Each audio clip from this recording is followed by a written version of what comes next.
dear beloved, Boss Mike Cervera. Tingnan nyo. Oh.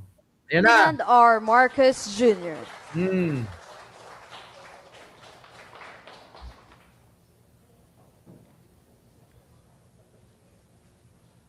Ayan na buhay si Pangulo. Ayan ayan na may baston ba? May wheelchair ba? Yan ba yung may stage 4 colon cancer, mga tanga? O di ba naman kayo mga tanga talaga? Mga bobo kayo, Diyos ko. Ang sakit sa ulo ninyo. Sa kabobohan, katangahan ninyo. Sa totoo lang, ayaw naman namin kayong maging bobo, tanga. Kaya lang, kung talagang kulang na sustansya yung mga utak nyo, isipin nyo, si Pangulo, kung may malalang sasakit yan, nakatungkod, parang si Digong. May wheelchair sana, parang si Gloria. Eh, tignan nyo mga kababayan ko, wala ngang umaalalay sa kanya. Tapos sasabihin nyo may sakit, malapit na mamatay, ganon. Tanga? Tatanga nyo talaga. Sobrang katangahan nyo, mga putang ina nyo. Lahat ng mga DDS, ang tatanga, ang bobobo, mga mangmang. Tang ina nyo.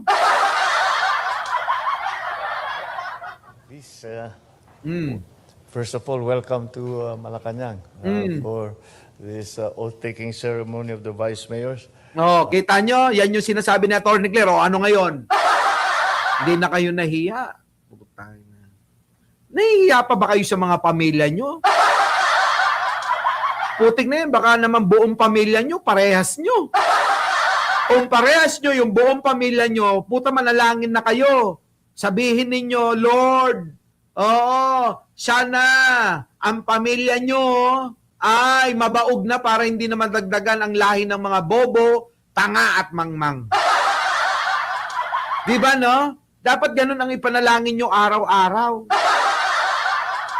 Baka sakaling magkatotoo, panalangin nyo kay Kibuloy na idol nyo. Di ba, no, mga kababayan? Di ba? Sana panalangin nyo na kung ganyan lang din yung angkan ninyo, wala lang kwenta.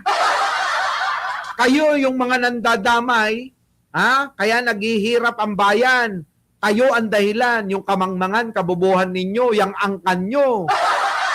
Utik na yun, mga angkan nyo, no? Grabe. Panalangin nyo, araw-araw, dapat mabaog na kayo para mawala na ang mga mangmang bobo tanga. Di ba, no, mga kababayan? Para maubos na sila. All those taking their oath, please raise your yan right na. hand and repeat after me. Tignan nyo yung boses. Ganyan ba yung may boses na may sakit, mga kababayan ko? Yan ba yung boses na may sakit? Pakinggan nyo yung boses ni Pangulong Bongbong Marcos. Yan ba yung may sakit? Hindi ho ganyan ang boses ng may sakit. I, your name, having been elected to the position of your position, do hereby solemnly swear Tingnan nyo yung boses. that I will well and faithfully discharge the duties of my present position and of all others I may hereafter hold. Kita nyo? Yan ba yun? Juby Bilal? Yan ba yung Benjoy may sakit? Mga kababayan, yung may sakit, hindi ho ganyan ang boses. Medyo malat, medyo nanghihina, medyo, alam niyo yun, halatang-halata na may sakit. Di ba ako, kapag may sakit ako, halatang-halata nyo, di ba? Ganun din dapat, di ba? Kay Pangulo, si Pangulo, tingnan, buong-buo yung busis. Kulang na nga lang mga kababayan, mag-concert pa eh. Di ba? Kulang na lang kumanta ng yung kanta ng PIM. Alam niyo yung kanta ng PIM? Ewan ko kung naabutan ni Arnold Lopez yun. Putang ina mo. Ina mo. Ina mo. Ina mo. Di ba? Para sa mga DDS yan, Di ba? Kantahan natin. Oh, may kantang ganun eh. Yun dati nung araw, nung panahon namin. Oh, PIM, di ba? Putang ina mo. Mga DDS kayo. Putang ina mo. Ina mo. Ina mo. Di ba? Sino naka-alala? Ewan ko, sikat na sikat yun nung araw eh. Dapat yun ang kantain natin, sa kanila. Putang ina mo. Di ba ganun, yung ganung kanta, para sa mga DDS yun. Oo. Para dito, yan, yan, mga kababayan ko. Habang kantayin natin, putang ina mo. Ina mo. Ina mo. Yun lang nang yun paulit-ulit lang, putang ina mo. Ina mo. Ina mo. Di ba, May kantang ganon. Sabi ni Joey Bilal, ay naku, sure, Mike, palagi ako nakikipag-away sa DDS dito. Ipinapanood ko ang mga vlog ng mga BBM vlogger. Natameme yung kasama ko sa trabaho. Ayun, lagi kang pinapanood. Shout out mo, si Fatima. Shout out, Fatima. Yuhu, mama, chup-chup. Diba? Sabi ko nga sa inyo, kahit saan ako magpunta. Sa totoo lang, kaya ayoko nang naglalabas eh. Pag naglalabas ako mga kababayan, yung mga nagpapapicture, nahihiya ako eh. Ngayon nararamdaman ko na yung pakiramdam ni Alden. Oo. Yung bang laging may nagpapapicture. Pwede ba wag na kayo magpapicture? Magpahula na lang kayo. Ganun. Huhulaan ko kayo. Oo, maniwala kayo. Mahuhulaan ko kung nambababae yung asawa nyo. Mahuhulaan ko rin kung nanlalalaki yung asawa nyo. Mahuhulaan ko rin kung may magandang future kayong dalawa. Ganun, mga kababayan. At least merong kwenta. Pag picture ng picture Diyos ko! Nahihiya ako kasi yung mga hindi naman nakakakilala sa atin. Siyempre nagtataka, sino yun? Sino yun? Tapos may nagpapapicture kahit na hindi naman ako kilala.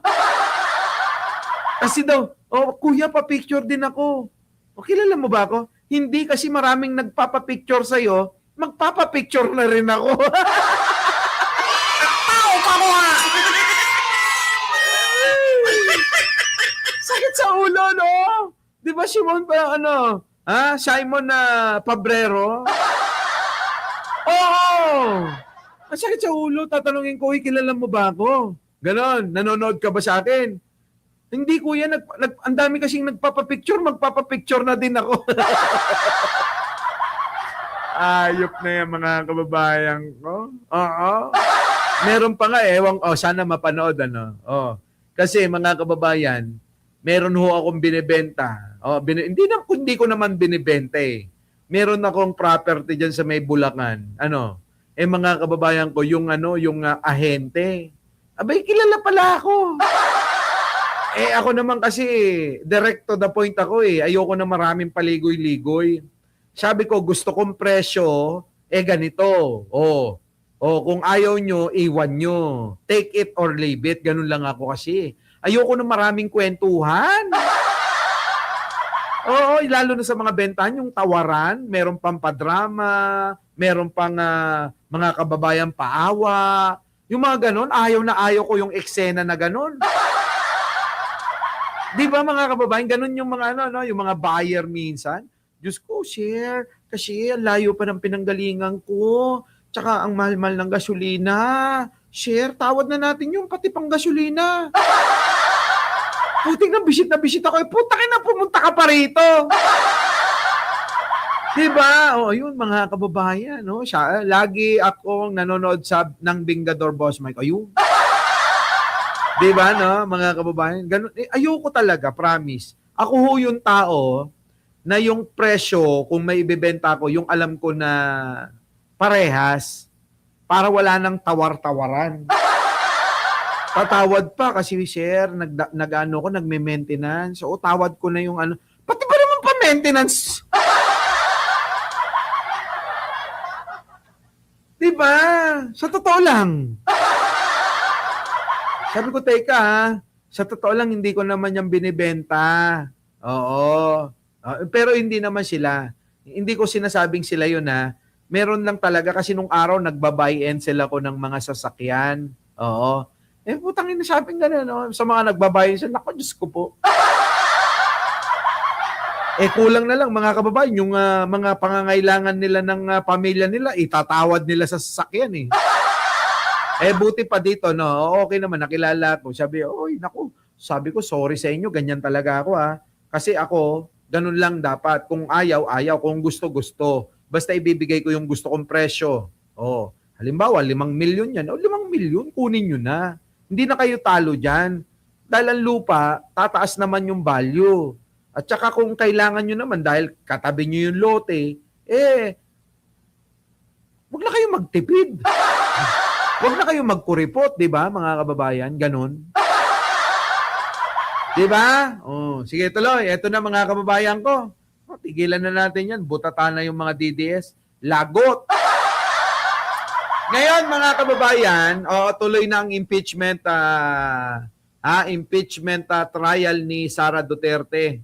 At mukhang may impeach na po ito sa Kongreso dahil hindi pinanigan ng Korte Suprema yung hiling na Temporary Restraining Order o TRO na hinihingi po ni Sara Duterte.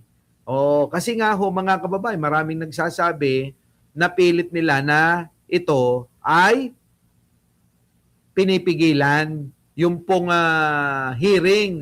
Maring Linda, tuloy na tuloy na. Ngayon, hindi sila pinagbigyan. Nakaw, mga kababayan. Iyak na naman si Sara dito. Di ba? Iyak si Sara dito. Ilang araw na lang. Biruin nyo, ilang minuto na lang, mga kababayan, 5 araw na lang, maririnig na natin. At ito pa, si Ramil Madriaga darating. Di ba? Ramil Madriaga, yung pong mga, naku, Diyos ko po, ito, yung mga salin, yung mga bangko, COA, yari ka, Sara. Sabi nga ni Trillanes, ito, pakinggan muna natin si Senator Trillanes. Magkakalabasan na ng mga ebidensya. Ayaw nilang mangyari yon. Kasi gusto nila yung mga supporters ni Duterte ay ano pa rin, continue na maniwala sila na mga santo itong mga sinusuportahan nila. Kita nyo? Yan yung lagi kong pinapaliwanag. Kaya sila gumagawa ng fake news, mga kababayan, para palabasin na inosente pa rin ang mga Duterte, lalong-lalo na si Sara. Ganun para hindi umalis yung kanilang mga taga-suporta, bentong, Diba, ka-vibes? Oo. Diba, Benji Uy? Oo. Yan. Mga bagong dating. Mag-like kayo. So, yan po yan. Ako'y naniniwala, mga kababayan, na talagang ang kampo ni Sara Duterte takot na takot na. Kaya nga nung nakarang araw, ang bilis nga humingi po ng TRO sa Korte Suprema si Sara Duterte, binasted.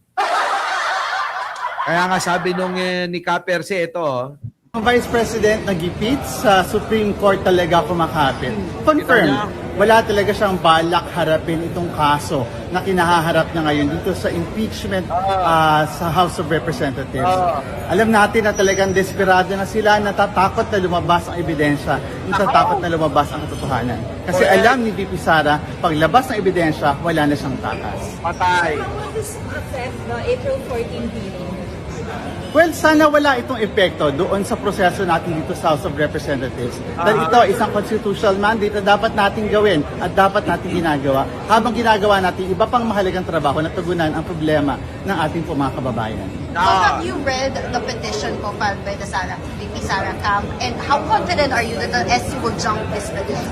Well, sa totoo lang, yung manirace si Sara Duterte doon sa kanyang petition sa Supreme Court ay covered na nung mga ginagawa natin dito sa House of Representatives in terms of complying with the Constitution, the House Rules on Impeachment, and even the ruling of the Supreme Court. So walang dahilan para maantala itong sinasabi nating matagal ng long overdue na paglilitis sa kanya. Dahil may utang na katotohanan ang VP sa taong bayan at ito yung panahon para siya ay humarap dito.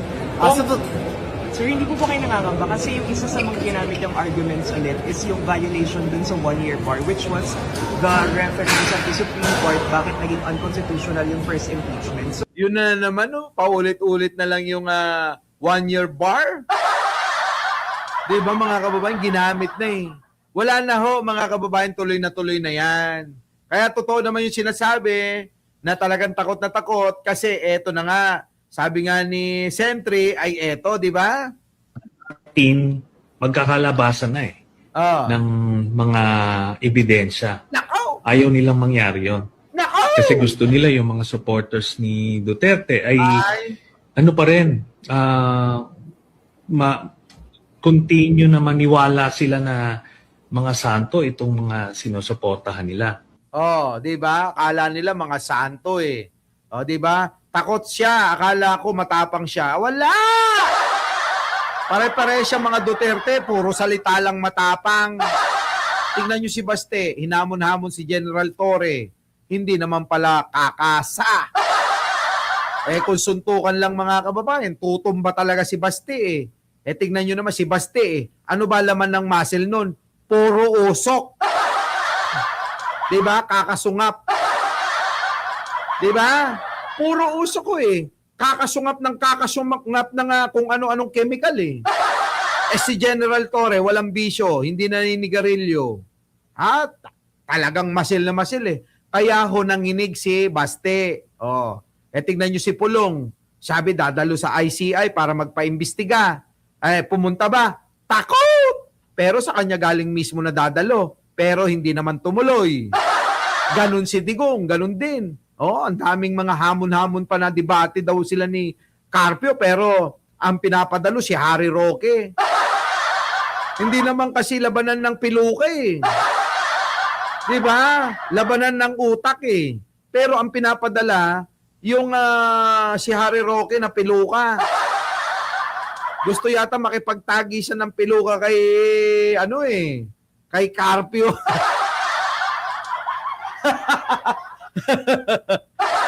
Di ba?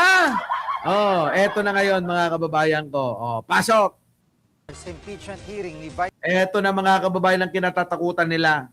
COA, BIR, SALN, lahat yan mga kababayan ko. Ramil Madriaga, at mga bank accounts nila. Nako mga kababayan, yari ka ngayon, Shara. Malalaman ng taong bayan yan. Nako! Baka gigilitan na naman yung sarili niya. Tuloy. Pinatatawag ng komite ng Kamara ang COA at BIR sa impeachment hearing ni Vice President Sara Duterte. Nako, Live mula sa kininam. Batasang Pambansa, nangunguna sa balita si News 5 House Correspondent Marian Enriquez. Marian, Yari. anong impormasyon ang nais silang makuha dito sa dalawang ahensya? Jiggy, gustong makuha ng House Justice Committee mula sa COA yung mga dokumento sa paggastos ng confidential funds ng OVP at DepEd. Kaya pinatatawag ng komite yung opisyal ng COA na si Attorney Gloria Camora sa pagkukuyan sa April 14 sa susunod na linggo. Pinasusunod po kay Camora yung liquidation reports, disbursement vouchers, certifications at accomplishment reports ng OVP at DepEd. Pati na yung iba pang mga dokumentong pwedeng gawing ebidensya. Kung babalikan natin, Jiggy, naglabas ng Notice of Disallowance ang COA para questionin po yung paggastos ng confidential funds ni VP Sara. 3.2 million pesos yung mula sa kabuoang 125 million pesos na ginastos ng OVP noong 2022 sa loob lamang po ng 11 araw. Lumabas din doon sa pagdinig noon ng Good Government Committee hearing during the 19th Congress yung mga questionabling pangalang nakatanggap ng confidential funds ni VP Sara gaya po ni Mary Grace Piatos. Mary Grace Piatos! Tangina, halatang magnanakaw tong putang inan to eh. Sa totoo lang mga kababayan, galit tayo sa magnanakaw. So, magkakasama tayo, magkakasundo tayo dyan. Sino bang hindi galit sa magnanakaw mga kababayan? Kasi mga kababayan, taong bayan talaga tinatamaan dyan eh. Pinatatawag din ng komite si BIR Commissioner Charlito Martin Nakaw! Mendoza. Pinasusumiti rin po yung income tax returns ni VP Hala Sara ka! at ng kanyang asawang si Attorney Mans Carpio. Hala ka, Mans! Yung ITR nyo, pinasusumiti na rin sa BIR. Magkakaalamanan yan kung tugma-tugma to. Kasi ganito yan, mga kababayan. Kung yung dinideklara mo ba, sa mga bagay, yan mga sa BIR, yung kanilang ITR, tutugma ba yan sa salin mo? Pag hindi yan tumugmala, lagot ka. Kaya ngayon, alam mo na ba, Alicia Doran, kung bakit ayaw kong bumili ng Land Cruiser? Diba? Kasi baka mamaya lagi itong namamasyal sa ibang bansa. Saan kaya kumukuha ng pera si Mike Cervera? Kaya pinagtsatsagaan ko yung Kia Pride. Oo, kahit 50 yung pinaka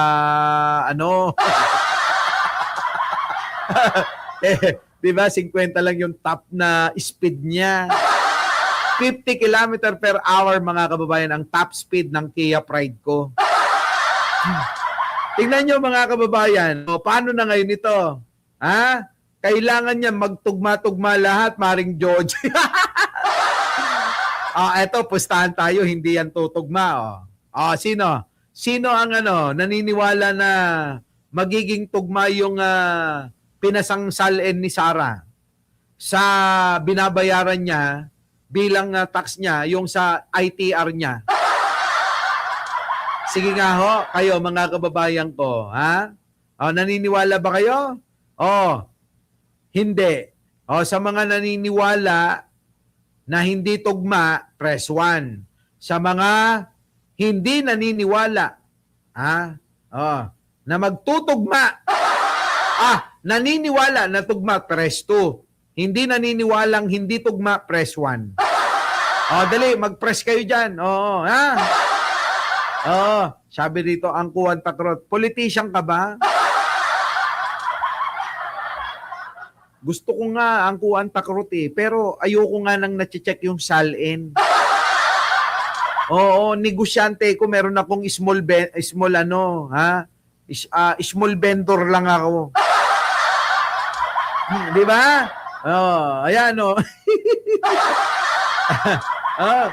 sabi ni Teresita Bato, ba't naman to? So, ibig mo sabihin, naniniwala ka na tugmayan? Ewan ko na lang. Sige, tuloy. Ganyan din yung annual financial statements nila at Nako! mga negosyat o mga negosyong konektado umano Yan. sa kanila. Ito po'y para makita. Yan, mga kababayan. Pati mga negosyante ko. Ako, negosyante ko. Ano ba negosyo ko? Di ba? Nakalatag-latag lang ako sa bangketa. Yan yung negosyo ko. Titinda ko ng kung ano-ano. Minsan, gamit-gamit ko yung Kia Pride, Maring Joji.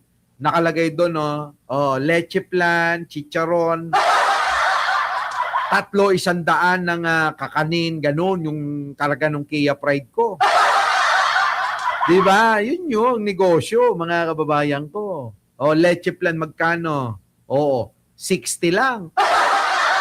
Magkano kita ko doon? 10 piso. Magkano chicharon? Yung chicharon na malinis hindi yung mga nilalangaw-langaw. Pag bumili ka, meron 3, 100, meron na 3, 200. Di ba mga ganon? Eto na. Pasok. Kung biglang lumobo ang yaman ng bise. Jiggy. Bukod sa mga ito, may iba pa bang ipapatawag ang komite at may nagkumpirma na bang sila'y dadalo? Yes, Jiggy, pinatitestigo rin sa pagdinig ang bagman ni VP Sara na si Madriaga. Ala na ka. rin sinabi ni Ombudsman Boying Remulla na Na? silang ibigay ang mga sala ni VP Sara na ipinasakina na rin ng komite. At karamihan nga po doon sa mga ipinasakina ay nagkumpirma ng dadalo sa pagdinig. Patay, dadalo na si Ramil Madriaga. Diyos ko, eto na mga kababayan. Eto na ang exciting part, mga kababayan. yung pong nandiyan dyan na ho, si Ramil Madriaga. Nako, mga kababayan ko. Buhay na naman ang social media. Sabi ni Angkol Patrot, di, maski Range Rover ang bilin mo, di kanila, di ngayon mahigpit ang BIR. Tinitignan yung nire-report na ITR kung ganun. Ang pinakamabisa dyan, wag mong ipangalan sa iyo yung mga binibili mo. Tapos ipakita mo, ang gamit mo, yung mga kotse ko, yung ay isa lang. Yung kotse ko, yung Kia Pride, gano'n na. O, di ba? Mamati kayo, o kininahiti kayo mamati. Pudno. Ito na, mga kababayan ko. Naku, yari talaga. Alam nyo, kinakabahan ako para kay Ramil Madriaga. Po yung pahayag ni House Justice Committee Vice Chairperson Jose Alvarez. Hindi sila pwedeng hindi pumunta dahil Ayan. they are part of government. Oh, hindi daw sila hindi pwedeng pumunta dahil parte sila ng gobyerno. So dapat pumunta sila.